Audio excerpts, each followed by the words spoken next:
Kannur central jail കൊലക്കേസ് പ്രതികളെ മുദ്രാവാക്യം വിളികളോട് ജയിലിലേക്ക് സ്വീകരിച്ചത് നിയമവാഴ്ചയ്ക്ക് നേരെയുള്ള വെല്ലുവിളിയെന്ന് കെപിസിസി രാഷ്ട്രീയകാര്യ സമിതി അംഗം അഡ്വക്കേറ്റ് സണ്ണി ജോസഫ് എംഎൽഎ.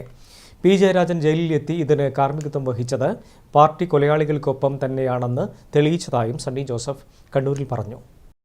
പെരിയ ഇരട്ടക്കൊലക്കേസിൽ ശിക്ഷിക്കപ്പെട്ട പ്രതികളെ കണ്ണൂർ സെൻട്രൽ ജയിലിലേക്ക് സ്വീകരിച്ച് ആനയിച്ച സംഭവം മനുഷ്യ മനസാക്ഷിയെ ഞെട്ടിക്കുന്നതാണെന്ന് കെപിസിസി രാഷ്ട്രീയകാര്യ സമിതി അംഗം അഡ്വക്കേറ്റ് സണ്ണി ജോസഫ് എംഎൽഎ പറഞ്ഞു.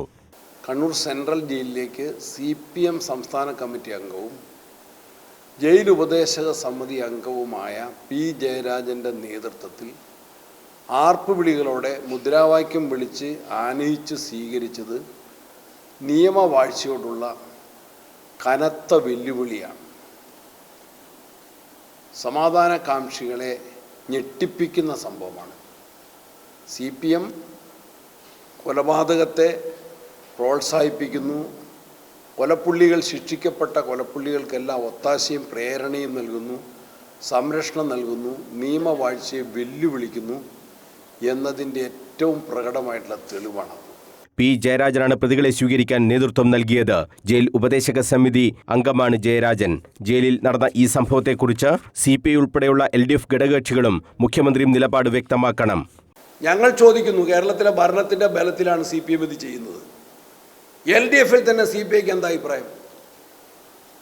കണ്ണൂർ സെൻട്രൽ ജയിലിലേക്ക് പെരിയ ഇരട്ടക്കൊലക്കേസിലെ ഇരട്ട ജീവപര്യന്ത ശിക്ഷയ്ക്ക് വിധിക്കപ്പെട്ട പ്രതികളെ പി ജയരാജൻ ഉൾപ്പെടെയുള്ള ജയിലുപദേശക സമിതി അംഗം ഉൾപ്പെടെയുള്ളവർ ആഘോഷമായിട്ട് സ്വീകരിച്ചതിനെ CPI എങ്ങനെ കാണുന്നു? മറ്റ് LDF ഘടകകക്ഷികൾ, LDFിൻ്റെ ഘടകകക്ഷികളായിട്ടുള്ള ആൾക്കാർ നിയമവാഴ്ചയെ അംഗീകരിക്കുന്നവരാണോ? മറ്റ് ഘടകകക്ഷി നേതാക്കന്മാർ ഇതിനെ എങ്ങനെ കാണുന്നു? കേരളത്തിലെ മുഖ്യമന്ത്രിക്ക് ഉത്തരവില്ലേ? CPM സംസ്ഥാന സെക്രട്ടറിക്ക് ഉത്തരവില്ലേ? അവർ ഈ കാര്യത്തിൽ ഉത്തരം പറയണം. CPM പ്രവർത്തകൻ റിജിത്തിനെ കൊലപ്പെടുത്തിയ കേസിലെ പ്രതികളെ ശിക്ഷിച്ചതും കോൺഗ്രസ് സ്വാഗതം ചെയ്യുകയാണ്. ഈ പ്രതികളെയും സമാനമായ രീതിയിൽ ജയിലിൽ എത്തിച്ചാൽ എന്താകും സ്ഥിതിയെന്നും സണ്ണി ജോസഫ് ചോദിച്ചു. ജയിലിൽ CPM തടവുകാർക്ക് എല്ലാ സൗകര്യവും ഒരുക്കിക്കൊടുക്കുകയാണെന്ന് DCC president advocate Martin George കുറ്റപ്പെടുത്തി. കാമുകിമാരെ വരെ ജയിലിൽ എത്തിച്ച് ഏറെ നേരം സംസാരിക്കാൻ അവസരം കൊടുക്കുകയാണെന്നും മാർട്ടിൻ ജോർജ് പറഞ്ഞു.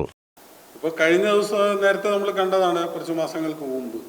ഒരിക്കലും ചെയ്യാൻ പാടില്ലാത്ത കാര്യം, ഒരു തടവ് പുള്ളിക്ക് അദ്ദേഹത്തിൻ്റെ കാമുകീനെ അടക്കം അവിടെ കൊണ്ടുവരാനും സംസാരിക്കുവാനുമുള്ള അവസരം, അതും കുറേ സമയം, അതെവിടെ നടക്കുക?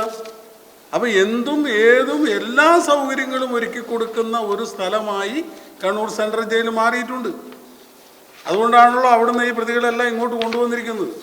CPM തടവുകാർക്ക് വേണ്ട എല്ലാ സൗകര്യവും ഒരുക്കിക്കൊടുക്കുന്നത് പി ജയരാജനാണെന്നും മാർട്ടിൻ ജോർജ് കുറ്റപ്പെടുത്തി. ജയിൽ ഉപദേശക സമിതി അംഗത്വത്തിൽ നിന്ന് പി ജയരാജനെ ഉടൻ പുറത്താക്കണമെന്നും അദ്ദേഹം ആവശ്യപ്പെട്ടു. News bureau, Kannur.